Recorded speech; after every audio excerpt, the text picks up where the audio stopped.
በዘመናዊው ዓለም አኗኗሩን በማቅለል የሚያውቁት የብርሃን ባንክ የሞባይል ባንክ አገልግሎት አሁን ደግሞ የበለጠ ዘምኖ ለአጠቃቀም ምቹና ቀላል ሆኖ ለአንድሮይድ ሞባይል ስልክ ተጠቃሚዎች ቀርቧል። አዲሱን የብርሃን ባንክ አንድሮይድ አፕ ወይም መተግበሪያ ከጉግል ፕሌይ ስቶር ላይ ብርሃን ሞባይል በሚል ስም ያገኙታል። ወደ ስልክዎን በመጫን ስለ ሂሳቦ መረጃ፣ ገንዘብ ለማስተላለፍ፣ የሞባይል አየር ሰዓት ለመግዛት፣ ስለ ብድሮ ሁኔታና ሌሎች በርካታ አገልግሎቶችን ለማግኘት በቀላሉ ይጠቀሙበታል። ለበለጠ መረጃ በአቅራቢያው ወዳለ የብርሃን ባንክ ቅርንጫፍ ጎራ ይበሉ።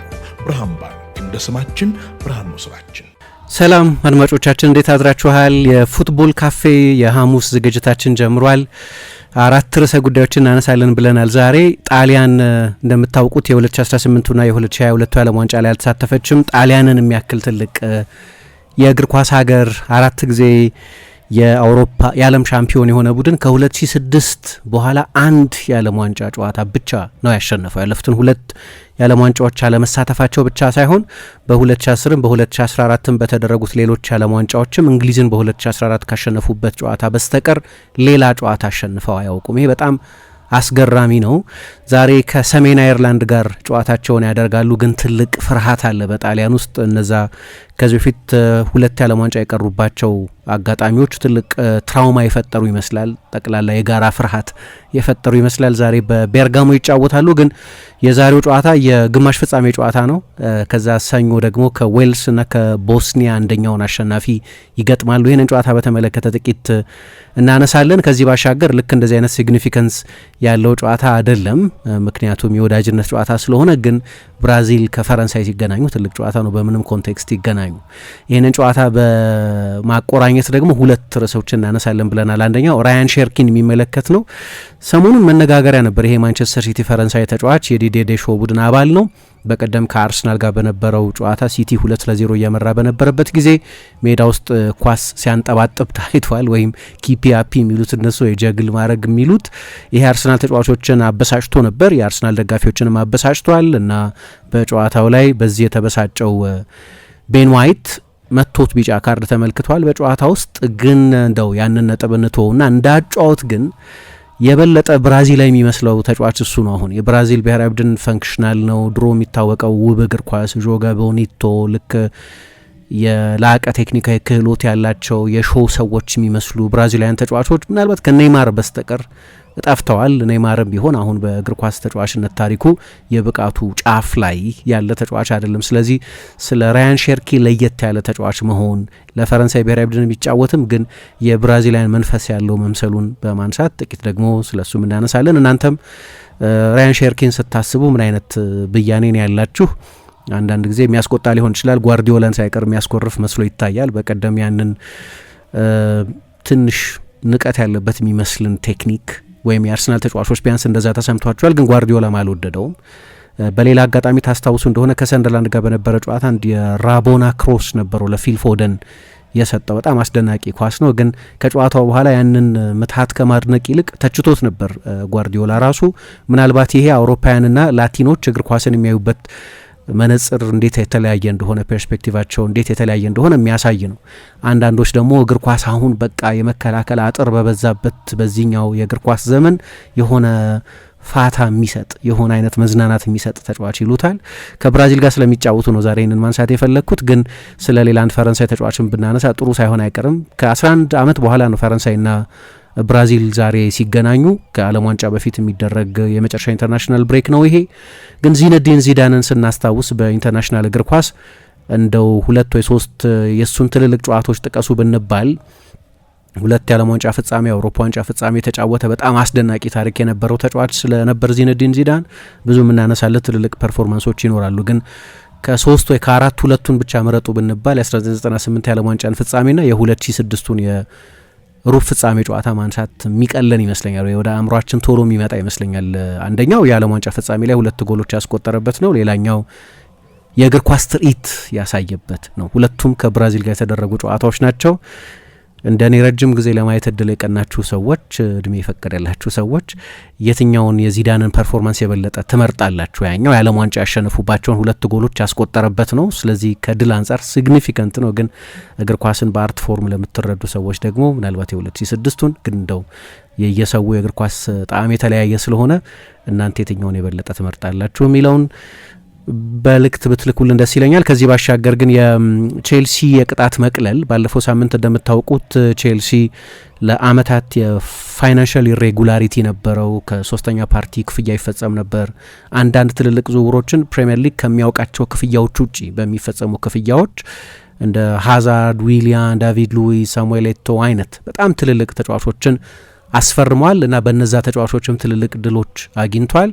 ግን የፋይናንስ ቅጣት ብቻ ነው የተጣለበት። 10 ሚሊዮን ፓውንድ ተቀጥቶ አያውቅም ማንም ቡድን፣ ሬከርድ ነው። ስለዚህ መረር ያለ ቅጣት ሊመስል ይችል ይሆናል። ነገር ግን ስፖርታዊ ቅጣት አልነበረውም። የነጥብ ቅነሳ፣ ያሸነፋቸውን ዋንጫዎች መቀማት፣ ይህንን የመሳሰሉት ቅጣቶች ተግባራዊ አልሆኑም እና ይሄ ለማንቸስተር ሲቲ ጥሩ ዜና ነው ወይ? ምክንያቱም ማንቸስተር ሲቲ አሁን 130 ክሶች አሉበት። 129 130 131 የሚሉ ሰዎች አሉ። ግን ያው የተለመደው አገላለጽ 115 ክሶች አሉበት የሚለው ነው። ከዛ በኋላ ተጨማሪ አዳዲስ የክስ ፋይሎች በመኖራቸው ምክንያት ከዛም የበለጠ የክስ ቁልል አለበት እና ይሄ ለማንቸስተር ሲቲ ጥሩ ነው ወይ? እንደ ፕሬሲደንስ ማለት ነው። ቼልሲ ወደ 40 ምናምን ክሶች ነው የነበሩበት እና በገንዘብ ቅጣት ብቻ ከታለፈና የታገደ አንድ የዝውውር እገዳ ብቻ ከሆነ ሰስፔንድ ተደርጓል። ግን ሰስፔንሽኑ ሰስፔንድ የተደረገ ነው። ጥሩ አገላለጽ እንደሆነ አላቅም። ልክ እንደዛ አይነት ማለት ነው እና ይሄ ለሲቲ ምን ማለት ነው የሚለውንም ለማንሳት እንሞክራለን። ስለዚህ እነዚህን ርዕሶች እናነሳለን። እንደተለመደው አብራችሁን ስለምትሆኑ በፌስቡክም በዩቲዩብ አስተያየቶችን ስለምትልኩ ስለ ሁሉም ነገር በጣም እናመሰግናለን። የመጀመሪያውን ጉዳይ እናንሳ። ዛሬ ከምናነሳቸው ጉዳዮቻችን መካከል የጣሊያንን ጉዳይ ይመለከታል። ጣሊያን እንግዲህ ባለፉት አመታት የጣሊያን ክለቦችም እንደዚሁ ጉዞ እንደዚሁም ደግሞ የሀገሪቱም የብሔራዊ ቡድኑም ጉዞ በጣም ደካማ እንደሆነ እየተመለከትን ነው የምንገኘው። ከሶስተኛ ተከታታይ የዓለም ዋንጫ ለመቅረት ከፍራቷና ከሰሜን አየርላንድ ጋር የምትፋጠጥበት እለት ነው። ይህንን ጉዳይ እናንሳ። እጅግ ወሳኝ የሆነ ጨዋታ ነው ለጣሊያን። እንመልከት ይህን ጉዳይ። ልክ ነው። ለጣሊያን ፈረንጆቹ እንደሚሉት ዲዴ ነው ወይም የመጨረሻው የፍርድ ቀን ነው ወይም ላስት ጀጅመንት የሚባለው ነው። በእርግጥ ዛሬ ብቻ ሳይሆን ሰኞም ዛሬ ሰሜን አየርላንድን ማሸነፍ ከቻሉ በአታላንታው ስቴዲየም በቤርጋሞ በግቬሲ ስቴዲየም የሚደረግ ጨዋታ ነው። ግን ደግሞ ሰኞ ከቦስኒያ ሄርዘጎቬና ወይም ከዌልስ አንደኛውን አሸናፊ ደግሞ ይገጥማሉ። ስለዚህ ሁለት ጨዋታ ነው የሚጠብቃቸው። የመጨረሻ ፍርድ ነው ወይም ላስት ጀጅመንት ነው ዲዴ ነው ለማለት ገና አንድ ተጨማሪ ጨዋታ መጠበቅ ያስፈልገን ይሆናል። ግን ያ እንዲሆን ይህንን ጨዋታ ማሸነፍ አለባቸውና በጣም ከፍተኛ ውጥረት አለ። ልክ ፍርድ እንደሚጠብቃቸው ሰዎች ነው እየተቆጠሩ ያሉት ጣሊያኖቹ። በጣሊያን እግር ኳስ ውስጥ ያላቸው ስፍራ እንደሚወሰን አይነት እና አሰልጣኛቸው ደግሞ ጄናሮ ጋቱሶ ነው የስኳድራቱራ አሰልጣኝ። 2006 አራተኛውን የዓለም ዋንጫዋን ባሸነፈች ጊዜ የዚያ ቡድን አባል የነበረ ማርሴሎ ሊፒ ባሰለጠኑ ጊዜ ማለት ነው። ይሄ ከሆነ አሁን 20 ዓመት ሆኖታል። ከዚያ በኋላ ያሉት የጣሊያን የዓለም ዋንጫ ሬከርዶች ሁሉ ከሀገሪቱ የእግር ኳስ ታሪክ ከዓለም ትልልቅ የእግር ኳስ ሀገራት መካከል አንዷ ለሆነች 4 የዓለም ዋንጫዎች ተደርገዋል። ቀጥሎ በመጣው 2010 የዓለም ዋንጫ ላይ ከምድቧ ማለፍ አልቻለችም። ምንም እንኳ ማርሴሎ ሊፒን መልሳ ብትቀጥርም ያለፈውን የዓለም ዋንጫ ያሸነፈውን አሰልጣኝ መልሳ ብታመጣም ግን የደቡብ አፍሪካ የዓለም ዋንጫ ለጣሊያን በጣም መጥፎ ነበር ብቻ ሳይሆን ሁሉንም የምድብ ጨዋታዎቿን ሳታሸንፍ ነበር ከዓለም ዋንጫ ውጭ የሆነችው። ሊፒ ከሚጸጸቱባቸው ውሳኔዎቻቸው መካከል አንደኛው በድጋሚ ወደ ስኳድራ ዙራ የመመለሳቸውን ነገር ነው። መጥፎ የዓለም ዋንጫ ነበር። 2008 ላይ ሮቤርቶ ዶናዶኒ አሰልጣኛቸው ሆኖ ደህና የአውሮፓ ዋንጫ ነበራቸው፣ ግን ሩብ ፍጻሜ ድረስ ብቻ ነበር መጓዝ የቻሉት። ከዛ 2014 የዓለም ዋንጫ መጣ። ሌላ አሰልጣኝ ነበር ያን ያሰለጠናቸው ቼዛሬ ፕራንዴሊ፣ ግን አንድ ጨዋታ ብቻ አሸነፉ። እንግሊዝን 2-1 አሸነፉ። ስለዚህ ከ2006 በኋላ በነበሩት 2 ተከታታይ በተሳተፉባቸው የዓለም ዋንጫዎች አንድ ጨዋታ ብቻ ከ6 ጨዋታ አሸነፉ ማለት ነው። 3-3 የምድብ ጨዋታ ስለነበር ያደረጉት። እነዚህ ከአውሮፓ ዋንጫ ውጭ በተደረጉት መጀመሪያ በደቡብ አፍሪካ፣ ከዚያ በኋላ በደቡብ አሜሪካ ደግሞ በብራዚል በተደረገው የዓለም ዋንጫ መጥፎ ነበር ራሱ ለጣሊያን ብሔራዊ ቡድን ስታንዳርድ። የከፋው ጊዜ ግን የመጣው ከዛ በኋላ ነው። 2018 ላይ በስዊድን ተሸነፉ ለ2018 የዓለም ዋንጫ። ከዛ ደግሞ ለ2022 የዓለም ዋንጫ ለማለፍ የበለጠ በሚያሳፍር ሁኔታ በሰሜን መቄዶኒያ ኖርዝ ማሴዶኒያ በሚሏት ሀገር በሜዳቸው ባለቀ ሰዓት በተቆጠረ ጎል ተሸነፉና የማይታሰብ ነገር ሆነ። ጣሊያን ከ1958 የዓለም ዋንጫ በስተቀር የዓለም ዋንጫ አልፏት አያውቅም። የዓለም ዋንጫ መደረግ ከጀመረበት ከ1930 ጀምሮ 34 እና 38 ደግሞ ሻምፒዮን ነበረች። 1958 የስዊድኑ የዓለም ዋንጫ ላይ አልተሳተፈችም። ከዛ በኋላ ግን እያንዳንዱ የዓለም ዋንጫ ሳያልፋት የቆየችና 1982 እና 2006 ደግሞ ዓለም ዋንጫን ያሸነፈች ነበረች። አሁን የማይታሰብ የሚመስለው ነገር ነው እየሆነ ያለው። ኦኬ አንዳንድ ጊዜ ያጋጥማል የዓለም ዋንጫ ለመሳተፍ 2018 ላይ እንደ ብሊፕ ነበር የተቆጠረው። በቃ ማንኛውም ሀገር ከብራዚል በስተቀር ቢያንስ አንድ ዓለም ዋንጫ አልፎታል። ስለዚህ በትውልድ አንድ ጊዜ የሚሆን ከስንት አንድ ጊዜ በሚገጥም ስፖርታዊ ቀውስ ምክንያት የሚከሰት ተብሎ ሊጠቀስ ይችል ይሆናል። ግን ተደገመ 2022 ላይ። አሁን እየተፈራ ያለው ለሶስተኛ ተከታታይ የዓለም ዋንጫ የጣሊያን ብሔራዊ ቡድን ከዓለም ዋንጫው ውጪ እንዳይሆን። ይሄ የሚታሰብ አልነበር። ያ እንዳይሆን ነው አሁን የጣሊያን ብሔራዊ ቡድን ተጫዋቾች ዛሬ ከሰሜን አየርላንድና ግን ካለፉት 2 የዓለም ዋንጫዎች ከቀሩባቸው ፍርሃቶቻቸውና ያ ፍርሃት ከሚፈጥረው ትራውማ ጋር የዛሬውን ጨዋታ የሚያደርጉት። ዛሬ ካሸነፉ እንዳነሳሁት ከዌልስና ከቦዝኒያ ሄርዘጎቬና አሸናፊ ከአንደኛው ጋር ይጫወታሉ። ብዙ መዳከም መታገል አለ የጣሊያን እግር ኳስ ውስጥ። ብዙ ጥያቄዎች፣ ለምንድነው እንደዚህ የሆን ነው የሚሉ ብዙ ምርመራዎች፣ ብዙ ትችቶች፣ ከሁሉ በላይ ትልቅ ፍርሃት አለ ከዚህ ጨዋታ በፊት። ጨዋታው ከመደረጉ በፊት ያለ ፍርሃት ነው። ግን ሰዎች የጣሊያን ሰዎችን ስነ ልቦና ሲናገሩ ምን ይላሉ? ሁልጊዜም በዋሻው መጨረሻ የብርሃን ፍንጣቂ የብርሃን ጭላንጭል አለ ይባላል።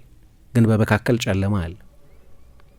ለጣሊያኖቹ ጨለማው ድቅድቅ ነው ሁልጊዜም። ስለዚህ ሁልጊዜ ግላስ ሃፍ ኤምፕቲ ናቸው። ሳይኮሎጂካሊ እንደዛ ናቸው የጣሊያን ሰዎች ይላሉ።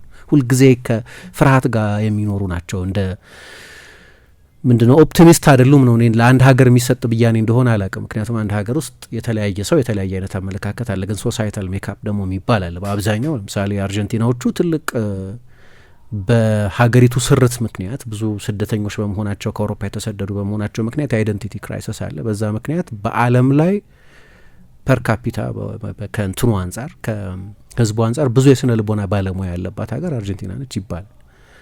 አብዛኛው ሰው በሪቹዋል ያምናል። በስነ ልቦና ሊታገዝ የሚገባው የባይተዋርነት ስሜት ይሰማዋል ምናምንና ከሀገሪቱ ስሪት ጋር የተገናኘ ነው ይላሉ። ስለዚህ አንዳንድ ሀገር እንደዚህ አይነት ኮሌክቲቭ ሳይኮሎጂካል ሜካፕ ሊኖር ይችል ይሆናል። ግን እንደዛ ሲባል ሰማለሁ ስለ ጣሊያኖቹ። ምናልባት እሱም ሁኔታውን አያግዘው ይሆናል። ግን እግር ኳሱን በተመለከተ ያለው ተጨባጭ ሁኔታ ግን 2017 ላይ የጃምፔሮ ቬንቱራ የሚባሉ አሰልጣኝ የጣሊያን አሰልጣኝ ያሉ በስዊድን ተሸነፉ። የመጀመሪያው ጨዋታ 0-0 የመልሱ ጨዋታ 1-0 ተጠናቀቀና ከዓለም ዋንጫው ውጪ ሆኑ። ስፔን ነበረች ቀዳሚ የነበረችው ከዚያ ምድብ። ስለዚህ በቀጥታ ማለፍ አልቻሉም። 2022 ላይ ደግሞ በሰሜን መቄዶኒያ የተሸነፉበት ሽንፈት ደግሞ የመጨረሻው የቅርቡ ሽንፈትና በጣሊያናውያን ተጫዋቾች የጋራ ትውስታ ውስጥ በጣም መጥፎ ጥቁር ነጥብ ተደርጎ የሚታይ ነው። ስለዚህ ለመጨረሻ ጊዜ የጣሊያን ብሔራዊ ቡድን የዓለም ዋንጫ ላይ የተሳተፈው ያንንም በጥሩ አያስታውሱትም የብራዚሉ የዓለም ዋንጫ ላይ ነው። እና አሁን እዚህ ስብስብ ውስጥ ያሉ ተጫዋቾች ጣሊያን የዓለም ዋንጫ ስትወስድ ያላዩ አሉ። በአዋቂነት እድሜ የጣሊያን ብሔራዊ ቡድን የዛሬ 20 ዓመት ጄኔሬሽን ዚ የሚባለው በተለይ በጣም ትንንሽ እድሜ ላይ ያሉ ተጫዋቾች ያሉበት ነው። ይሄ እንዳይሆን የማስቀረት ኃላፊነት ጣሊያኖቹ አሰልጣኛቸውን ኮሚሳሪዮ ቴክኒኮ ብለው ይጠሩታል። ጃምፔሮ ጋቱሶ ነው አሰልጣኛቸው። አሁን ከሉቺያኖ ስፓሌቲ ከኃላፊነት መነሳት በኋላ ከሰኔ 2025 በእነሱ ጀምሮ እያሰለጠነ ያለ ሰው ነው። አንድ ጨዋታ ብቻ ነው የተሸነፈው፣ ግን በጣም ወሳኝ ጨዋታ ነበር በኖርዌይ ብሔራዊ ቡድን የተሸነፉበት። ከዛ በስተቀር ከ6 ጨዋታዎች 5ቱን አሸንፈው ጀምሯል። ግን አንድ ሽንፈት ብቻ አልነበረም። ጣሊያንን ከዓለም ዋንጫ አውቶማቲክ ኳሊፊኬሽን ውጭ ያደረገ ሽንፈት ነው የነበረው። የእሱ ሜንታሊቲ እንደው ፕራግማቲክ ሴቪየር እንደሚሉት አሁን በቃ ሊተርፍ የሚችለው ነገር ሁሉ የማትረፍ ኃላፊነት ውስጥ ያለ እንጂ ስለ ግራንድ ፊሎሶፊ የዓለም ዋንጫው ላይ አልፈን ምን አይነት የዓለም ዋንጫ ይኖረናል ምናምን የሚል ሳይሆን ለኢሚዲየሲ ብቻ ለአሁን ብቻ እየተዘጋጀ ያለ እና ተጫዋቾችን ለክብራቸው እንዲጫወቱ ከውርደት ለጣሊያን 3 የዓለም ዋንጫ ለመሳተፍ ስፖርታዊ ውርደት ተብሎ ሊጠቀስ የሚችል ነው። ከሀገሪቱ የእግር ኳስ ስኬት አንጻር ከጣሊያን የበለጠ የዓለም ዋንጫ ያሸነፈች ሀገር ብራዚል ብቻ ነች።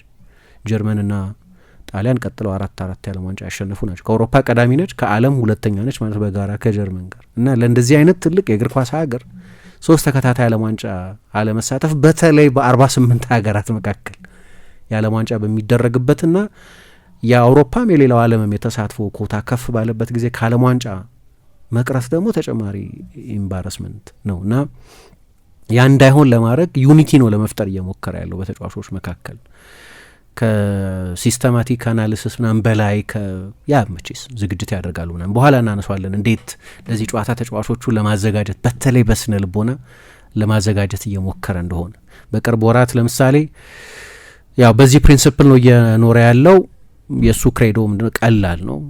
እኔን እመኑ፣ ራሳችሁን እመኑ፣ ከተባበር እናልፈዋለን የሚል ትልቅ ማንትራ ትልቅ መፈክር ነው ሲናገር የሚሰማው ጋዜጣዊ መግለጫዎች ላይ። ለነገሩ ጋቱሶን ስታስቢው እኔ አሰልጣኝ ከሆነ በኋላ ናፖሊን አሰልጥኗል፣ ኤሲ ሚላንን አሰልጥኗል፣ ወደ ስፔን ሄዶ ቫሌንሲያ ለጥቂት ጊዜ አሰልጥኗል፣ የማርሴይ አሰልጣኝ ነበር። እንደዚህ በክለብ እግር ኳስ ወደ ክሮኤሽያ ሄዶ እንደዚሁ አሰልጥኗል፣ ስዊዘርላንድ ውስጥ አሰልጥኗል። በጣም የተሳካለት አሰልጣኝ ባይሆንም ስለ ጋቱሶ በተጫዋችነት ያለኝ ምስል ታጋይነት፣ ተፋላሚነት፣ ግሪት፣ ወኔ እንደዛ አይነት ነው።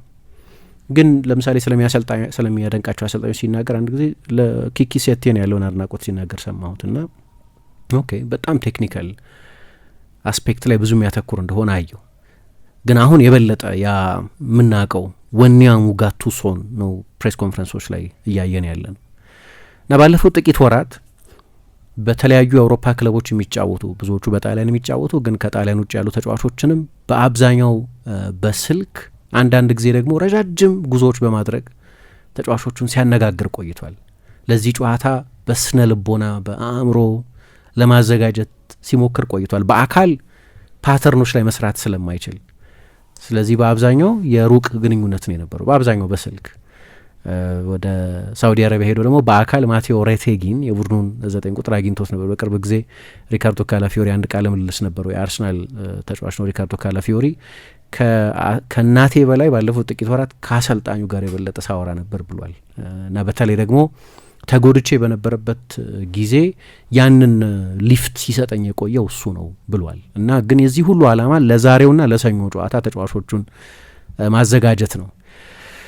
በተለይ ደግሞ በቅርብ ጊዜ ጉዳት ያለባቸው የነበረባቸው ተጫዋቾች ብዙ ስለሆኑ ለዚህ ጨዋታ ወይም አይደርሱ ወይም በግማሽ ፊት የሆኑ የተሟላ ፊትነስ ላይ ያልሆኑ ተጫዋቾች አሉ። ምናልባት ሪኪ ካላፊዮሪን ጨምሮ ማለት ነው። እሱም በቅርብ ጊዜ እየተጫወተ ነው፣ ግን አርቴታ ደቂቃውን ማኔጅ ለማድረግ እየሞከረ ነው ከወራት ጉዳት በኋላ ስለሆነ የተመለሰው። የበቀደሙን በጣም ወሳኝ የሆነውን የሊግ ካፕ ጨዋታ ለምሳሌ አልጀመርም እና አንደኛው ማብራሪያ ሊሆን የሚችለው ገና በቅርብ ጊዜ ከጉዳት የተመለሰ ተጫዋች በመሆኑ ምክንያት እንደዛ ባለ ከፍተኛ ውጥረት ባለበት የፍጻሜ ጨዋታ ተጫዋቹን ምናልባት መጠቀም ስላልፈለገ ሊሆን ይችላል። በሁለቱም የሌቨርኩሰን ጨዋታዎችም ላይ አልተሰለፈም። እንደምታውቂው በመጀመሪያ አሰላለፍ አልነበረም ቢያንስ። ስለዚህ ደቂቃውን ማኔጅ ለማድረግ እየሞከረ ነው። ባለፈው የውድድር ዘመን 27 ጨዋታ በጉዳት 27 ጨዋታ ያመለጠው ተጫዋች በመሆኑ ምክንያት ማለት ነው እና ምንም አስፈላጊ እንኳ ቢሆን ግን የፊትነስ ስጋት ያለበት ተጫዋች ነው። ስለዚህ ለነዚህ በጉዳት እየታመሱ ለነበሩ ተጫዋቾችም ቅርብ ለመሆን ይሞክር ነበር። ፌዴሪኮ ኪየሳ ከቡድን ስብስብ ውጭ ሆኗል። እሱ ደግሞ በሊቨርፑል ደቂቃዎች እያገኘ አይደለም እና ጠርቶታል። ግን አሁን በቅርብ ጊዜ ካለ ፎርም በላይ የተጫዋቾቹን ልምድ ለመጠቀም በማሰብ ምክንያት ፌዴሪኮ ኪየሳን ጠርቶት ነበር። አሁን ከቡድን ውጭ ሆኗል። ጃንሉካስ ካማካ ጭራሽ ወደ ቤርጋሞ በሚጓዘው ስብስብ ውስጥ የለበትም። አሌሳንድሮ ባስቶኒ ለዚህ ጨዋታ የመድረሱ ነገር በጣም አጠራጣሪ ነው። እሱ በጣም አስፈላጊ ተጫዋች ነው። ምንም እንኳ ከሰሜን አይርላንድ ጋር ቢሆንም ጨዋታውን የሚያደርጉት ከቡድኑ ቁልፍ ተጫዋቾች መካከል አንደኛው ነው። ይሄ ብሎኮ ኢንተር የሚባል አለ የስኳድራ ዙራ ውስጥ የኢንተር ብሎክ የሚባል ማለት ነው። ምክንያቱም ከዩቬ አንድ ተጫዋች ብቻ ነው የተጠራው። ማመን አትችልም። ከዩቬ አንድ ተጫዋች ብቻ የ2006ቱን የዓለም ዋንጫ ስብስብ ብታይ ግብ ጠባቂው ጂጂ ቡፎን፣ ፋቢዮ ካናቫሮ፣ ጃንሉካ ዛምብሮታ፣ ፋብሪዚዮ ማነው ካሞራኔት እያልኩኝ ብዙ ተጫዋች የዩቬ ተጫዋቾች መጥቀስ ችል ነበር። የፋቢዮ ካፔሎ ዩቬ በኋላ ቢቀሙም 2 ተከታታይ ሴሪያዎችን አሸንፈው የነበረ በ10 ዓመት 7 ስኩዴቶ ወይም 6 ሴሪያ ያሸነፈ ቡድን የነበረው ከፍተኛ የቢያንኮኔሪ ፕሬዘንስ የነበረበት ነው። ግን እሱ ብቻ ሳይሆን ብዙ የኢንተር ተጫዋቾች ብዙ የኤሲ ሚላን ተጫዋቾች ደግሞ ነበሩ በዛ ስብስብ ውስጥ አሁን ጋቱሶን ጨምሮ ፒየርሎ፣ ሌሎችም ተጫዋቾች ኤሲ ሚላን ተጫዋቾች የሶስቱ ትልልቅ የጣሊያን ቡድኖች ተጫዋቾች በብዛት የነበሩበት። አሁን ከዩቬንቱስ ማኑኤሌ ሎካቴሊ ብቻ ነው ያለው። ዩቬም የት እንዳለ የጣሊያን ትልልቅ ቡድኖችም የት እንዳሉ ያሳይሻል። ለምን ከዩቬ የባሰ ኤክስትሪም ምሳሌ ኤሲ ሚላን። አንድ ጣሊያናዊ ተጫዋች ከኤሲ ሚላን እዚህኛው አሁን ከሰሜን አይርላንድ ጋር ደግሞ ሰኞ ሆኖላቸው ከዌልስ ወይ ከቦስኒያ ከሚጫወተው ስብስብ አንድም ጣሊያናዊ ተጫዋች ከኤሲ ሚላን አልተጠራ። ማንስ አለ ለነገሩ? ምናልባት ሳሙኤል ሪቺ፣ ብዙ ጣሊያናውያንም የሉም። እሱ ብቻ አይደለም፣ አሁን 4ኛ ላይ ነው ያለው ኮሞ። ብዙ ገንዘብ ኢንቨስት እያደረገ ነው። ብዙዎቹ ተጫዋቾች ከውጭ ሀገራት የሚመጡ ናቸው። ኮሞ አሁን የጣሊያን እግር ኳስ ሜቢ ቤስቱን ፉትቦል የሚጫወተው ቡድን ነው።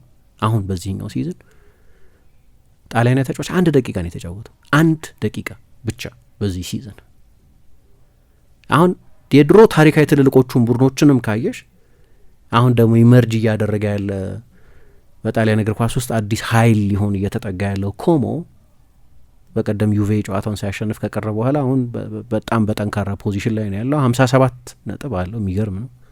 ግን ብዙ ገንዘብ ኢንቨስት አድርገዋል። አዲስ ኢመርጂንግ ኃይል በሆነው ኮሞ ውስጥም ጣሊያናዊ ተጫዋች የለም። በቃ ብዙ ጣሊያናውያን ተጫዋቾች ያሉበት ኢንተር ነው። ለዛን ብሎክ ኮ ኢንተር የኢንተር ተጫዋቾች ብሎክ ማለት ነው። ከነዛ መካከል አንደኛው ባስቶኒ ነው። ባሬላ አለ፣ ዲማርኮ አለ፣ ፒዮ ኤስፖሲቶ አለ። እንደዚህ አይነት ተጫዋቾች አሉ። ብዙ ያሉት ከኢንተር ነው እና ያን ደግሞ በጣም እንዳስፈላጊ ነገር ያዩታል። የክለብ እግር ኳስ ውህደት አሁን በልምምድ ጊዜ ላይ በቂ ጊዜ ስለማይኖርሽ ብሔራዊ ቡድን ተጫዋቾችን ለማሰራት አሁን እሁድ ዕለት ጨዋታ ነበር አይደል? ዛሬ ሐሙስ ነው ጨዋታው የሚደረገው። ሰኞ ወደ ካምፕ የሚመጡበት ነው። ፕሮፐር ትሬኒንግ አትሰሪም። ስለዚህ ማክሰኞና ሮብ ብቻ ነው ልምምድ የምትሰሪው። ሮብም ላይስ ነው የሚሆነው። በአብዛኛው ታክቲካል ዝግጅት ነው የምታደርጊው፣ ግን ለሱም ቢሆን በቂ ጊዜ የለም። ስለዚህ በክለብ ውስጥ ያለ ዩኒየን ለመጠቀም ትሞክሪያለሽ። ስለዚህ የባስቶኒ መኖር እንደ ተጫዋች በጣም ጥሩ ተጫዋች፣ በጣሊያኖቹ ብዙ አይወዱትም፣ ግን እንደ ተጫዋች አውትስታንዲንግ ተጫዋች ነው። ስለዚህ የእሱ ፊትነስ በጣም አስፈላጊ ነው። የአንዳንድ ተጫዋቾች ሁኔታ ያው ስጋት ውስጥ የሚጥል በመሆኑ የተነሳ ማለት ነው። ኒኮሎ ባሬላ በቀደም ለምሳሌ በነበረው ጨዋታ ላይ ተቀይሮ ወጥቷል። ክርስቲያን ኪቩ ቀይሮ አስወጥቶታል። ደስተኛ ያልነበረም በተጫዋቹ ብቃት። ስለዚህ ፍራቴሲን ቀይሮ አስገብቶታል። ውሳኔው በኋላ እንደተተቻ ቃለው ክርስቲያን ኪቩ። ፌዴሪኮ ዲማርኮ 21 አሲስቶች በዚህ ውድድር ዘመን በሁሉም ውድድሮች ሰጥቷል። አይ ቲንክ በአውሮፓ አንደኛ ነው፣ ግን እሱም በቅርብ ጊዜ የፎርም ችግር አለበት። በተለይ ኢንተር ያለፉትን 3 ተከታታይ ጨዋታዎች አላሸነፈም። አንድ ተስፋ የሚያደርጉበት ተጫዋች ፒዮ ኤስፖሲቶ ነው። ባለፉት 5 ጨዋታዎች 3 ጎሎች አስቆጥሯል። ጨዋታውን መጀመሩ እኔ እንጃ፣ ምክንያቱም እንደ ማቴዎ ሬቴጊና ሞይሴኪን አይነት ተጫዋቾች አሉ። አሁን ቅድም ባነሳሁት ኢንተር ነጥብ በጣለበት ጨዋታ ከፊዮረንቲና ጋር ነበር የተጫወቱት። ጎል አላስቆጠረም፣ ግን ግሩም ብቃት ያሳየው ኒኮሎ ፋጂዮሊ ነበር። ከዛ ውጪ ሞይሴኪን ጎል ሳያስቆጠር ግን ጥሩ የተጫወተ ተጫዋች ነው። ማቴዎ ሬቴጊ በቅርብ ጊዜ ለብሔራዊ ቡድኑ ብዙ ጎል የሚያስቆጠረው ተጫዋች ነው። ሁለቱ ሲኒየሮች በመሆናቸው ምክንያት ሁለቱን ሊያስጀምራቸው ይችላል። ግን አልሳካ ካለ እንደ አንድ ሰው ስፔሻል ኮማንዶ ፒዮ ኤስፖሲቶን ቀይሮ ሊጠቀምበት ይችል ይሆናል። ግን ስለ ፍርሃት ነው የምናወራ ያለ ነው። ስለ ሰሜን አይርላንድ ኖርማሊ ሰሜን አይርላንድ መፍራት የለባቸውም። ቦስኒያን መፍራት የለባቸውም። ጣሊያን ነው እያወራን ያለ ነው። ዌልስን መፍራት የለባቸውም ምናምን። ግን ፍርሃት አለ በጣም። ዩሮስፖርት የሚባል አንድ የአውሮፓ ሚዲያ ከ2018 የዓለም ዋንጫ የቀረውን ቡድን ያሰለጠኑት ቬንቱራን ኢንተርቪው ለማድረግ ሞክሮ ነበር። እሺ ለኦፈሩ አመሰግናለሁ፣ ግን በትህትና ይህንን ጥያቄ ውድቅ አደርጋለሁ። ምክንያቱም እኔ አንደኛ ሱፐርስቲሽስ ነኝ አሉ። በእንደዚህ አይነት ነገር አምናለሁ አሉና ምክንያቱም ወደ ብሔራዊ ቡድኑ ስብስብ አሉታዊ ቫይብ ማምጣት አልፈልግም። ስለ ውድቀት ማውራት አልፈልግም። አሁን ቢቻል ስለ ተስፋ ብናወራ ይሻላል። ግን ደግሞ እስካሁን ድረስ ቁስሉ ትኩስ ነው አሉ። አልሻረም። ታይም ኦልዌይስ ሂልስ የሚሉት ነገር አለ። ጊዜ ሁልጊዜ ይሽራል የሚባል ሁልጊዜ አይሽርም። በአንዳንድ ሁኔታዎች ሰዎች ከዛ ቁስል ጋር መኖር ይለማመዱ ይሆናል እንጂ በቃ ቁስሉ እንዳይሰማቸው መሆን አይችልም። ቁስሉ ጨርሶ አይሽርም። ከ10 ዓመት በኋላም እንደዛ ነው። ለእኔ ትኩስ ነው። አሁንም ክፍት ኦፕን ውንድ ነው እና እባካችሁ ስለዛስ ማውራት አልፈልግም በሁለት ምክንያቶች። አሁን እንዳልኩት የአሁኑ የዓለም ዋንጫ ላይ እዚህኛው ወሳኝ ጨዋታ ላይ ጥላ መሆን ስለማልፈልግና አሉታዊ ነጥቦች እያነሳው፣ ምክንያቱም ስለዛ ኤክስፒሪየንስ ካወራው ስለወደቅንበት ሁኔታ ነው ማወራው እና አሁን ስለወደቅንበት ሁኔታ ማውራት አልፈልግም። ሁለተኛ ቁስሉ ትኩስ ነው፣ ዲስከስ ማድረግ አልፈልግም፣ መነጋገር አልፈልግም ብለው በትህትና ይህንን ቃለ ምልልስ ሳይቀበሉት ቀርተዋል። ግን ታሪኩ ተወደደም ተጠላም በጣሊያን ትልልቆቹ ጋዜጦች ከላ ጋዜቴ ዴሎ ስፖርት እስከ ላስታምፓዝ፣ ኮሬር ዴላ ሴራ፣ ቱቶ ስፖርት ሁሉም ትልልቅ ጋዜጦች ውስጥ ያ ከዓለም ዋንጫ የቀሩባቸው 2 አጋጣሚዎች በጣም በሰፊው እየተወሩ ነው። በስዊድን ነበር የተሸነፉት። ቅድም እንዳነሳሁት 2018 የዓለም ዋንጫ ላይ ለመሳተፍ በሩሲያው የዓለም ዋንጫ ላይ ለመሳተፍ በነበረው የማጣሪያ ሂደት እና እንግዲህ ያኔ የጣሊያን ብሔራዊ ቡድን አንድ ለየት ያለ ነገር አለው። ምን እንደሆነ አላውቅም። የአውሮፓ ዋንጫዎች ላይ ደህና ፐርፎርም ያደርጋል። አይተሽ እንደሆነ ቅድም እንደጠቀስኩት 2008 የአውሮፓ ዋንጫ ላይ ዶናዶኒ እያሰለጠናቸው ሩብ ፍጻሜ ድረስ ሄደው ነበር። ከዛ በላይ ቢሄዱ ይወዳሉ፣ የወቅቱ የዓለም ሻምፒዮን ስለነበሩ። 2012 ላይ ደግሞ የፍጻሜውን ጨዋታ ማንም ማስታወስ አይፈልግ ይሆናል። ጣሊያናዊ የሆነ ሁሉ 4-0 በስፔን ስለተሸነፉ፣ ግን ነጥቡ ምንድን ነው? ፍጻሜ ደርሰዋል። 2016 አንቶኒዮ ኮንቴ ያሰለጠናቸው ሩብ ፍጻሜ ደርሰዋል። ስፔንን ጭምር ከውድድር ውጭ አድርገው በጀርመንን በመለያ ምት ነበር የተሸነፉት። 2021 ላይ የ2020 የአውሮፓ ዋንጫ 2021 ላይ ነው የተደረገው። የዛ ውድድር ደግሞ አሸናፊ ነበሩ። የአውሮፓ ዋንጫ ሪከርዳቸው መጥፎ አይደለም። የዓለም ዋንጫ በመጣ ቁጥር ግን በተለይ ያለፉት 4 የዓለም ዋንጫዎች የተሳተፉባቸው ሁለቱ የዘለሏቸው ሁለቱ ሁሉ ኮሌክቲቭ ትራውማ የሚያመጡ ናቸው እና ስለ እነዛ 2 የዓለም ዋንጫዎች ብዙ ይወራል። ስላለፏቸው የዓለም ዋንጫዎች 2018 ላይ ሳይሳተፉ ሲቀሩ ከ1958 የዓለም ዋንጫ በኋላ ለመጀመሪያ ጊዜ ነው የነበረው። ለዛ ነው ልክ ነው፣ እንደ ውርደት ያለ ነገር ነው። ግን ማንም ማያጋጥመው የለም። ሁሉም ቢያንስ አንድ ጊዜ የዓለም ዋንጫ ሳያልፍ ቀርቷልና ከብራዚል በስተቀር እያንዳንዱን የዓለም ዋንጫ ኤዲሽን የተሳተፈ ብቸኛው ሀገር ብራዚል ብቻ ነው። ስለዚህ ቢያንስ አንድ ጊዜ አንድ ትልቅ የእግር ኳስ ሀገር ከዓለም ዋንጫ ውጭ ሆኗል የሚል መጽናኛ ነበራቸው። ግን ተደገመ። ማርች 24 2022 ናሲዮናሊ እንደገና ከ2022 የካታር የዓለም ዋንጫ ውጭ የሆኑበት ከዛ ከ2018 የዓለም ዋንጫ ከቀሩበትም ኤፒሶድ በሚያሳፍር ሁኔታ ተሸንፈው በሰሜን መቄዶኒያ አሌክሳንደር ትራኮቭስኪ የሚባል ተጫዋች 92ኛው ደቂቃ ላይ በፓሌርሞ ሬንዞ ባርቤራ ስቴዲየም ነበር ጨዋታ የተደረገው።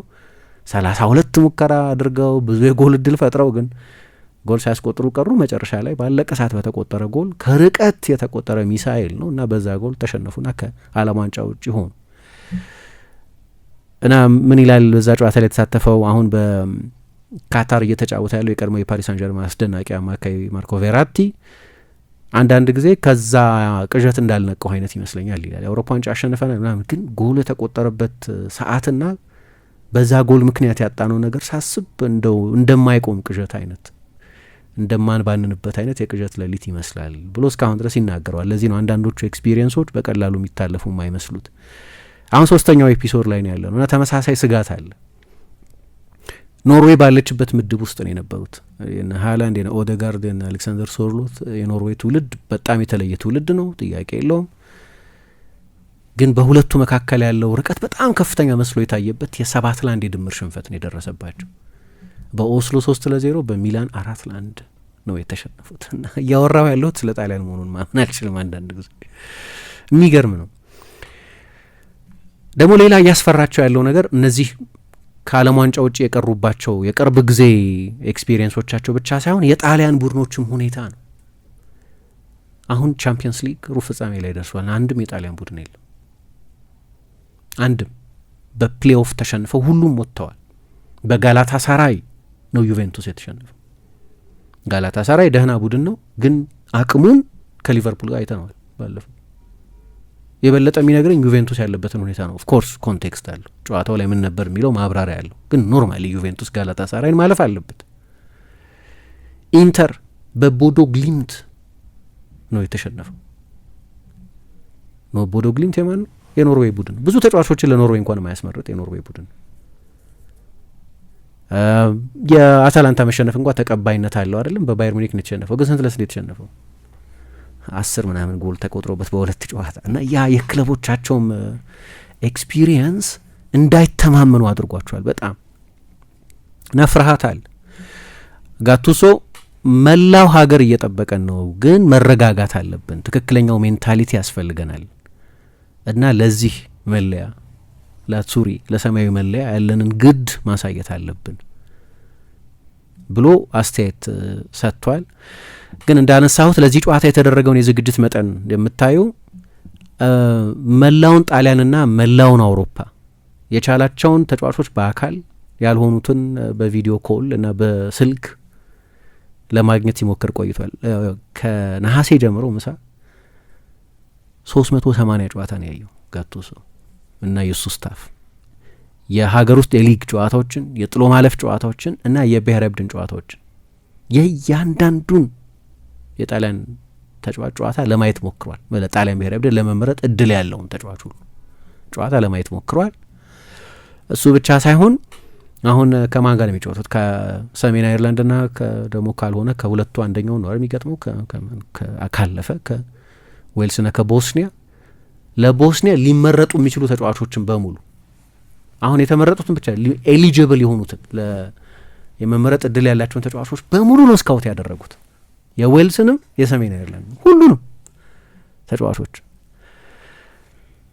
እና ካላፊዮሪ ቅድም ያለው ከትላንት በስቲያ የሰጠው ቃለ ምልልስ ላይ ሲናገር የአሰልጣኙን ጠባይ በተለይ ለእኔ ያሳየውን በቅርብ ጊዜ ቅርበት በጣም አደንቃለሁ። ከእናቴ በላይ ብዙ አነጋግሬዋለሁ አለና እንዴት ለእኔ ቅርብ መሆን እንዳለበት አውቋል። ሳልጫወትም ጭምር ይከታተል ነበር። ወደ ለንደን መጥቶ ጭምር ነበራል ከእኔ ጋር እራት ነበረን።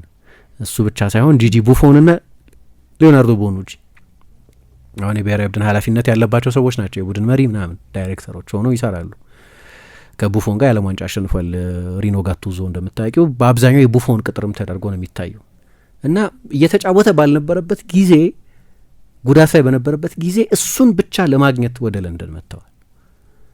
ዝግጅታቸው በጣም የሚገርም ነው እና እያንዳንዱን ዝርዝር ጉዳይ ደግሞ ፐርፌክት ለማድረግ ምን ያደረገ መሰለሽ? አሁን ጣሊያን መጫወት ካለበት በተለይ በእንደዚህ አይነት ትልቅ ጨዋታ የምትመርጪው አንድ ስቴዲየም ካለ የትኛውን ስቴዲየም ትመርጫለሽ? ፌመስ የሆነውን አይደል? ሰፊ የሆነው ብዙ ታሪክ ያለበትን ብዙ ተመልካች ማስተናገድ የሚችለውን በተመልካቹ መብዛት ምክንያት የተጋጣሚን ቡድን ኢንቲሚዴት የሚያደርገውን ስቴዲየም ኖርማሊ ትመርጫለሽ። ሁሌ ላይሰራ ይችላል። ለምሳሌ ጀርመኖቹ የዶርትሙንድን ስቴዲየም ይወዱታል። ትልቁ ስቴዲየም አይደል? ትልቅ ስቴዲየም ነው ኦፍኮርስ፣ ግን እንዲህ ሳይስፋፋን በፊት በቃ እንደ ሚልኪ እንደ ጥሩ እድል ምናምን ይቆጥሩታል እዛ መጫወትን ከዛ በፊት የነበራቸውን ታሪክ ምናምን እያነሱ። ስለዚህ ሁልጊዜ ሰፊው ትልቁ ስቴዲየም ላይ ትጫወቻለች ማለት አለ። ጣሊያን ናሽናል ስቴዲየም የላትም፣ ልክ እንደ ዊምብሌ አይነት ማለት ነው። የክለብ ስቴዲየም ነው የሚጠቀሙት። ሳንሲሮ ላይ ይጫወታሉ ተብሎ ነው ይጠበቅ የነበረው እና አሁን ሳንሲሮ ላይ አይደለም የሚጫወቱት። የኢንተር ኤሲ ሚላን ስቴዲየም የሆነው ጁሴፔ ሚያት ሳንሲሮ ጁሴፔ ሚያት ሎምባርዲ ላይ በቤርጋሞ ስቴዲየም ያው ሎምባርዲ ነው ኦፍኮርስ ሳንሲሮ ያለበት ስቴዲየም ግን ጥቂት ወጣ ብሎ በአታላንታ ስቴዲየም ነው መጫወት የፈለጉት እና ስለ ዲቴይል ተናገር። ለምን አሉት። አንደኛ የመጀመሪያ ጨዋታዬን ኤስቶኒያን ሳሸንፍ የተጫወትኩት እዚህ ስቴዲየም ላይ ነው። 5-0 አሸንፈን የጀመርነው ሰው ይቀናኛል።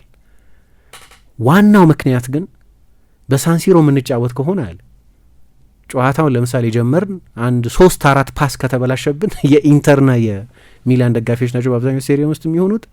የሚደግፉት ክለብ ትልቅ ነው። ስለዚህ እንደዚህ አይነት ደጋፊዎች ሁልጊዜ ዲማንዳቸው በጣም ከፍተኛ ነው። 3-4 ፓስ ቢበናሹብን መጮህ ሊጀምሩ ይችላሉ። ያን ደግሞ አልፈለግኩትም። ስለዚህ የተሻለ ከጫና ነጻ የሚያደርገንን አትሞስፌር ስለሆነ የመረጥኩት ብሎ በአታላንታ ስቴዲየም ነው ዛሬ የሚጫወቱት። አእምሮ የስነ ልቦና ጉዳይ አድርጎ የዛሬውን ጨዋታ ከታክቲካል ከቴክኒካል ነገሮችን በላይ ሳይኮሎጂካል ነጥብ ነው እና ኦፍኮርስ ከተረጋጉ ማሸነፍ የሚችሏቸው ሁለት ጨዋታዎች ናቸው። ከማንም ጋር ይገናኙ። ላስታምፓ ለምሳሌ ላስታምፓ የሚባለው ጋዜጣ አንድ የሁለቱም ቡድኖች ኦዲት ሰርቶ ነበር። የት ነው የሚጫወቱት እነማን ናቸው የሚለውን በተመለከተ ከሰሜን አይርላንድ ተጫዋቾች መካከል 4ቱ ብቻ ናቸው በቶፕ ዲቪዥን የሚጫወቱት። 3ቱ በፕሪሚየር ሊግ ይጫወታሉ። 15ቱ በሁለተኛ ዲቪዚዮን፣ 8ቱ በሶስተኛ ዲቪዚዮን የሚጫወቱ ናቸው። አሁን ከተጠሩት ተጫዋቾች መካከል ለሰሜን አይርላንድ የመጀመሪያ አሰላለፍ ውስጥ ይገባሉ ተብለው የሚታሰቡ የጣሊያን ተጫዋቾች አሉ። በትራንስፈር ማርኬት የገበያ ተመን መሰረት የተጫዋቾቹ የገበያ ዋጋ ይሄን ያህል ነው በሚለው ተመን 473 ሚሊዮን ዩሮ ገደማ ያወጣሉ ተብሎ ይተመናል። የትራንስፈር ማርኬት ነው ይሄ። የመጨረሻው እውነት ላይሆን ይችላል፣ ግን ትራንስፈር ማርኬት እንዲህ አይነት ኤቫሉዌሽን ሲያወጣ የተጫዋቾቹን ፎርም፣ የሚጫወቱበት ሊግና ክለብ ያላቸውን የኮንትራት እድሜ እና ፐርፎርማንሳቸውን ሁሉ እንደዚህ የመሳሰሉትን ነገሮች ሁሉ ከግምት በማስገባት የሚሰላ ነው። የጀርመን ዌብሳይት ነው ትራንስፈር ማርኬት። 473 ሚሊዮን ይሆናል ይላል። የጣሊያን የመጀመሪያ 11 ውስጥ ከሞላ ጎደል ይሰለፋሉ ተብለው የሚጠበቁ ተጫዋቾች የማርኬት ዋጋ የገበያ ዋጋ የሰሜን አይርላንድ 43 ሚሊዮን ነው። ልዩነቱ በጣም ሰፊ ነው። እሱ ብቻ ሳይሆን እንደ ስኳድ ደግሞ የተጠሩትን ተጫዋቾች በ20 ምናምኑን ተጫዋቾች ደግሞ ከወሰድን 858 ሚሊዮን አካባቢ ይሆናል። የሰሜን አይርላንዶች 81፣ የዌልስ 189 ና የቦስኒያና ሄርዘጎቬና ደግሞ 19 አካባቢ። ዶናሩማ ለምሳሌ ከሰሜን አይርላንዱ ግብ ጠባቂ ከቤሊ ፒኮክ ፋሬል ከሚባለው ግብ ጠባቂ በ100 እጥፍ የበለጠ ደሞዝ ነው በማንቸስተር ሲቲ የሚከፈለው እና ስለዚህ ክፍያው ኳሊቲያቸውን ያሳያል ማለት ነው። እንደዚህ አይነት ደሞዝ እንዲከፈለው ከዓለም ቤስት ግብ ጠባቂዎች መካከል አንዱ መሆን አለበት። ያኛው ኤሊት ግብ ጠባቂ አይደለም። ሰው ልዩነቱ በጣም ሰፊ ነው። ፍርሃቱ ግን ከዚህ በፊት በሰሜን መቄዶኒያ ተሸንፈዋል እና ለምን ዌልስ ወይም ሰሜን አይርላንድ ወይም ቦስኒያ ያሸንፏቸው? የቅርብ ጊዜ ታሪካቸው በእነዚህ ቡድኖች ተሸንፎ ከውድድር ውጭ የመሆን ታሪክ ስለሆነ ግን በዋና ዋና ተጫዋቾቹ ላይ በልምድ ላይ በኤክስፒሪየንስ ላይ በእድሜ ላይ እንደዚህ አይነት ሁኔታ ውስጥ ደጋግሞ በመገኘት ታሪካቸው ምክንያት የመረጣቸው ተጫዋቾች አሉ። ማርኮ ቬራቲን አልዱሃይል ለሚባለው ቡድን ነው እየተጫወተ ያለው በካታር። ከዚህ 55 ጨዋታ ተጫውቷል። ለመጨረሻ ጊዜ የተጫወተው ሰኔ 2023 ላይ ነው በእነሱ አቆጣጠር። ስለዚህ ለ3 ዓመት ገደማ አልተጫወተም፣ ግን ጠርቶት ነበር። በኋላ ተጎርቶ ከቡድኑ ካምፕ ውጭ ሆነ እንጂ ፌዴሪኮ ኪየሳ በሊቨርፑል ኦልሞስት አይሰለፍም፣ አይጀምርም ጨዋታ፣ ግን ጠርቶት ነበር፣ ተጎዳበት እንጂ። ኤክስፒሪየንስ ላይ ነው ትኩረት እያደረገ ያለው። ዶናሩማ፣ ካላፊዮሪ እንዲህ አይነት ካላፊዮሪ እንኳን በእድሜ ብዙ የሄደ ተጫዋች አይደለም፣ አይ ቲንክ ገና 23 ዓመቱ ነው። ግን ዶናሩማ ለምሳሌ 27 ዓመት ከአንድ ወር ነው እድሜው፣ ግን ዛሬ 80ኛ ጨዋታውን ያደርጋል። በዚህ እድሜ 80 ጨዋታ ያደረገ ተጫዋች የለም። ግን ሌሎቹ ሳንድሮ ቶናሊ፣ ፌዴሪኮ ዲማርኮ፣ ማቴዎ ሬቴጊ፣ ኒኮሎ ባሬላ አይነቶቹን ተጫዋቾች ነው ሪኖ የበለጠ እየተማመነ ያለው። አሁን 2026 ላይ አይደል ያለ ነው። ለመጨረሻ ጊዜ ዓለም ዋንጫ ያሸነፉት 2006 ላይ ነው። 20 ዓመት ይሆነዋል። ክረምት ላይ የዛ ቡድን አባላት የነበሩ ተጫዋቾች ሴሌብሬት ያደርጉታል። የዓለም ዋንጫ ላይ ሳይሰለፉ ከሆነ ያንን የዓለም ዋንጫ ያሸነፉበትን 20ኛ ዓመት የሚያስታውሱት በጣም አሰቃቂ ነው የሚሆነው አይደለም። እንደው በዓለም ዋንጫው እየተደረገ እኮ ነው ያ የሚሆነው። እና ማርሴሎ ሊፒ ለጋዜታ ዴሎ ስፖርት ላይ ተናግረዋል። የዛ የ2006 ትውልድ አሰልጣኝ ነበሩ። ለሪኖ ያለኝን ፍቅር መላክ ፈልጋለሁ፣ ማስተላለፍ ፈልጋለሁ። ከእኔ ምርጥ ተማሪዎች መካከል አንደኛው ነበርክ፣ ቡድን ነበርን እና ካራክተርህ፣ ከሌሎች ተጫዋቾች ጋር የነበረህ ግንኙነት ሁሉ በጣም አስደናቂ ነው እና እኔን ታስታውሰኛል፣ ሊፒን ታስታውሰኛል። በክለብ እግር ኳስ አላሰለጠኑትም፣ የዩቬ አሰልጣኝ ነበሩ ከዛ በፊት።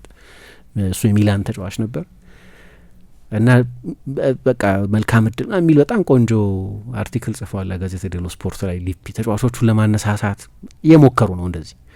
ግን ረጅም ጊዜ ያለም አሁን እድሜው ከ20 ዓመት በታች የሆነው ሰው በአዋቂነት እድሜ ዓለም ዋንጫ ላይ አላያትም ማለት ነው። አሁን ከ20 ዓመት በታች 19 ዓመቱ የሆነ ልጅ ጣሊያን ለመጨረሻ ጊዜ የተጫወተችው ከ12 ዓመት በፊት ነው የዓለም ዋንጫ ላይ 2014 ላይ። ያኔ 7 ዓመቱ ነበር። አይቶ ሊሆን ይችላል፣ ግን በደንብ የዓለም ዋንጫ በአዋቂነት ኮንሱም የሚያደርግበት እድሜ አይደለም። 20 ዓመት የሆነ ሰው ጭራሽ የዓለም ዋንጫ ስታሸንፍ አላየም። ለምሳሌ ቡድን ውስጥ የጄኔሬሽን ዚ የሚባል አለ አይደለም፣ የዲጂታል ኔቲቭ ነው የሚባል ማህበረሰቧን ሴግመንት ነው። ህይወትን ያለ ኢንተርኔት የማያውቅ ማለት ነው ጄኔሬሽን ዚ። በቃ ነፍስ ካወቀበት ጊዜ ደግሞ ኢንተርኔት አለ፣ ሶሻል ሚዲያ አለ። በዛ ምክንያት ጄኔሬሽን ዚ ይባላል። እና ስለዚህ የጄኔሬሽን ዚ አባላት የሆኑ የጣሊያን ብሔራዊ ቡድን ተጫዋቾች አሉ።